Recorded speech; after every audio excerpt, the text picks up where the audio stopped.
moment, actually, let's give you some more medium-term opinion as we approach the auspicious festive season. The festive cheer brightens up the stock markets as well. Or is it? That's the question we asked our Samvat market master. We spoke with Prashant Jain, and here's a slice of that conversation. See, I think we have to differentiate between the consumer staples and the consumer discretionary, because consumer staples, I think, have reasonably high levels of penetration. If we talk about soaps and shampoos, things like that. So volume growth rates in that space, I think it is logical to expect them to be quite muted for, in my opinion, many years. On top of that, inflation is low. So the contribution of price increases to nominal growth is again going to be quite modest in this environment. I think that is what is probably coming out when you talk to consumer staple companies. But if you look at consumer discretionary, I mean, whether it is cars or airline tickets or even air conditioners, brown goods, consumer durables, I am sure you will get a very different message.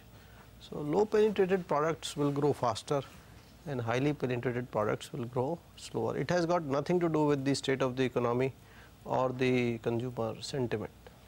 So then let me look at it, instead of asking you the overall earnings growth, where will you see earnings growth in the third and fourth quarters? In fact, for that matter, even second. I think we are now embarking, I think, on a cycle of strong earnings growth for next few years, in my opinion.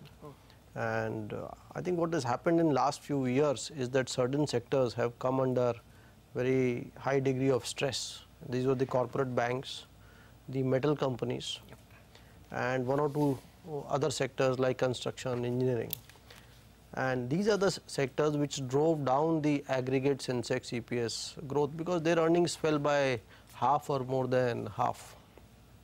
Now I think what we are seeing is that the stress in these sectors is steadily reducing every passing quarter, and these sectors will achieve normalized profitability over the next 2 years. So I think these three sectors should drive very strong earnings growth, and that should lift the aggregate earnings growth for the broader markets as well. Okay. Well, actually, you have long kept your faith in the corporate banks, and over the last few days, we have seen, banks like ICICI Bank absolutely shoot up 10% in a couple of days. You think there's more to go for these banks? So I'm glad, Lata, you finally used the word corporate banks, because everyone seemed to be always saying public and private banks. And we have always argued that the challenge is not public sector versus private sector, but really the corporate banks. So I think, yes, and if you look back, what is happening is something very simple.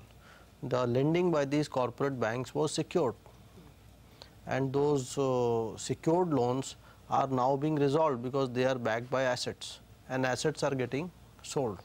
Of course, this process has taken longer than what one would have hoped for or desired, but finally I think it is things are coming around, and the resolution of the sale of the SR refinery particularly is one of the largest stake sales, and it will resolve maybe between 10 to 20% of the total stressed loans in the system. So I think this trend should sustain for the next few years, and I think by fiscal 19 we should see normalized return on equities for the corporate banks. Okay. Well, by what period you said? FY19. Okay. Well, all right. So fiscal 19, the books should be clean, and therefore it's a time to start buying banks. Prashant Jain.